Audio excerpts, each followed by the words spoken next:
Hi, thank you so much for stopping by P2P Relates, where we talk about all things relationship. My name is Pat Renfro, and so glad you stopped in today. If you choose to stay all the way to the end, we'll be talking about friendships. 3 things to do to make new friends or strengthen the friendships you have. What do you want when you gotta have something and it's gotta be sweet? It's gotta be a lot and you gotta have it now. What do you get? Lip smacking, whip cracking, patty whacking, nick and knacking, silver racking, scoundrel whacking, cracker jacking, cracker jack. Ha ha ha ha! Hey, that's what I used to do all the time when I was a little girl. And I tell you, that might be dating myself, but what can I say? Cracker Jacks back in the day were the bomb. Now, they're not completely gone now, but they're not what they used to be. But that's okay. The point you're wondering about is, what in the world does that have to do with relationships? Are you kidding me? Let me tell you. When we are in our world and we're living day to day, sometimes we are very impulsive and we do things just because we have a craving, a urge, a desire. Hey, we're in this pandemic right now and we're still at least 50% shut down. And that means we spend a lot of time alone. We have a lot of solitude.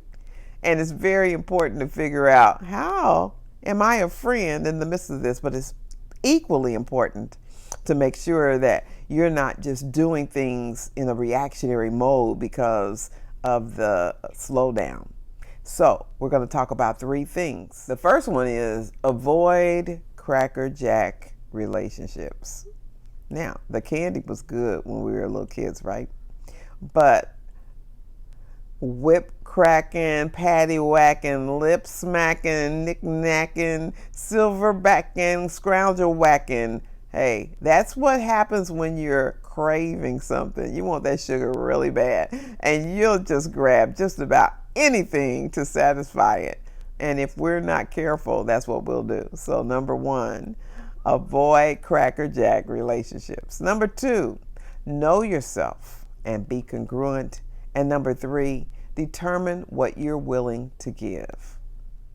So get your notepads out and get ready to take some good notes. And if you stay to the very end, I will give you a challenge to help you actually take in this information and make it happen over the next 7 days. All right. So number 1, when we talk about avoiding Cracker Jack relationships, what we're talking about is avoiding desperate moves in a relationship. All the time alone. And in loneliness, we might reach out to someone and not really be even sincere or thoughtful about why we're reaching out. We just know we're lonely, we're bored, and that can be a wrong reason.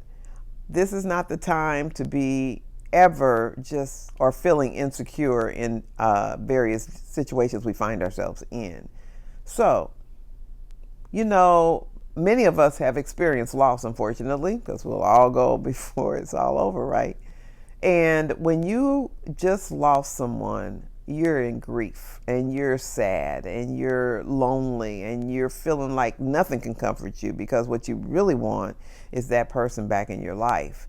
And so during that time, you're very vulnerable, and it's very important to make sure that the people that you allow yourself to be around are people that have your best interests at heart, that have nothing to gain by taking advantage of you, that really would be the best type of person for you to be around.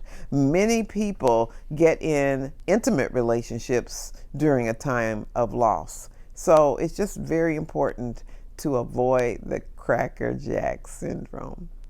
All right. One is the pandemic. So we're in this pandemic. We're stuck here in the house many a day.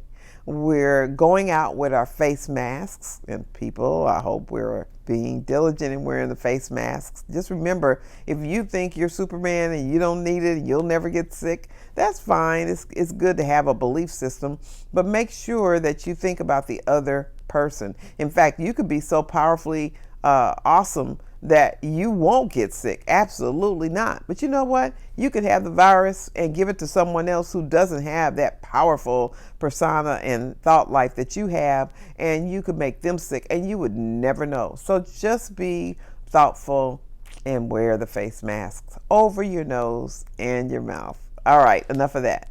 We're in this pandemic, and it's very important even now to not just get so caught up in ourselves that we don't reach out at all. I'll deal with that in a little bit. That's number 3. But in the meantime, the people that we do interact with, the people that we do spend time with, the people that we do reach out to, make sure that they're consistent with your values and who you are and where you're headed. You don't want to be with somebody who's really not trying to do anything, and you've got lots of goals, and you hang out with them on the phone every day, or you do Zoom calls with them or whatever. And after a while, you notice that you've lost some of your motivation. So it's very important to make sure that who you align yourself with is consistent with who you are, where you're going, and what your goals are. And then the third one is insecurities. We can get mixed up with the wrong crowd so easily if we're insecure. If we don't recognize that we're more than enough, if we believe that we're insufficient, inadequate in one way or another, we will find ourselves bonding with people that really are not consistent with who we are. Maybe they're great people, but they're not the people that are going to help us become all that we need to be. They're not the people that have our best interests at heart, or that even have enough commonality to catapult me into a place that I need to be. So we just really want to be intentional. That's number 1. Number 2, know yourself and be consistent. So if you have listened to my other videos, you know I talk a lot about self-development and how important that is. That if we don't know who we are, how special we are, how valuable we are, and that we have gifts, whether we've discovered what they are or not, we have gifts. And if we don't value that, then we really can't be relationship healthy at all. We're going to be needy. We're going to take. We're going to go in and out, off and on. So you want to make sure that you know yourself and be willing to do the self-development work that's necessary. If you want some ideas about how to do that, you can go to the other video. And number 2 is to be congruent. What I mean by congruency is that when you're congruent, you're the same on camera as off camera. You're the same at home in the pandemic as you are when you're out and about. You're the same at work as you are at home. And what I mean by that is everything is not appropriate everywhere. So I don't mean it like that. But what I do mean is that people are not going to see you in one light, one moment, and then the next moment be shocked and amazed because they saw you come out of a different bag. We can't be the same all the time. And there's going to be appropriate times and inappropriate times to do certain of the same things. So I'll be consistent enough that if a friend got to know you and you all began to grow your relationship, the way you acted when they first got to know you and decided to pursue a relationship with you is the same person they know today. And they're not thinking, man, she's fake. Work on your congruency, which is a part of working on your self-knowledge, and you'll be all the better for it in a friendship, whether you're making a new friendship or you're trying to sustain, maintain, and grow. Number 3, determine what you are willing to give. You want to show up and be present in your relationships. And that means that you're intentionally figuring out ways to be more of a giver than a taker. It's easy to lean on someone after a loss and just know that they'll embrace you, they'll let you cry on their shoulder, they'll listen, they'll just be there for you, maybe even bring you food. But at some point, you have to reciprocate that. And at some point, you have to come out of your shell and you have to be willing to give to them, because even when our friends are there for us, it doesn't mean they don't need us there for them. It doesn't mean that their lives are fine and everything's going great. A good friend is such a good friend that sometimes you won't even recognize that they have needs too. But if you're a good friend back, you will check in on a regular basis to make sure that what they have need of is also something that you can offer. So be willing to look at ways that you're giving and that you're sharing and that you're caring and that you're reaching out, that you're listening, and be sensitive to the needs of your friends. Now, just because they have needs, clarification, doesn't mean that you're supposed to do everything for them and give them everything they need. No, you have to be wise and prayerful and intentional and thoughtful and consider things, because we can't be end all to our friends. That's not what it's supposed to be. But it's also an issue of being empathetic to your friends.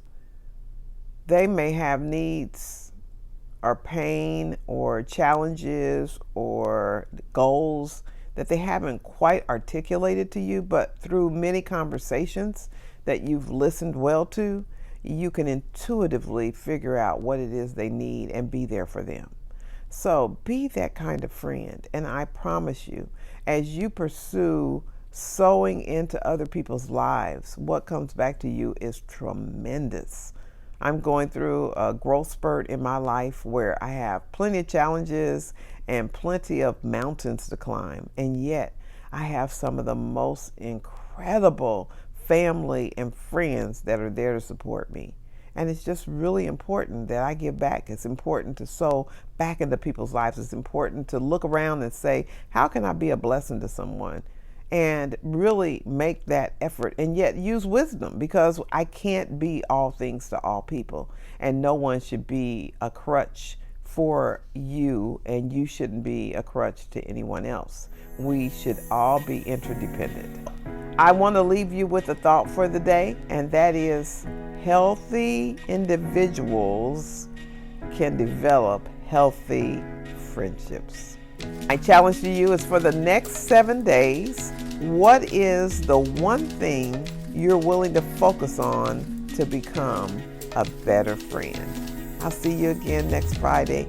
Hope you will hit the subscribe button so that you can know when I post. Hit the bell, and when it posts, it'll give you a notification.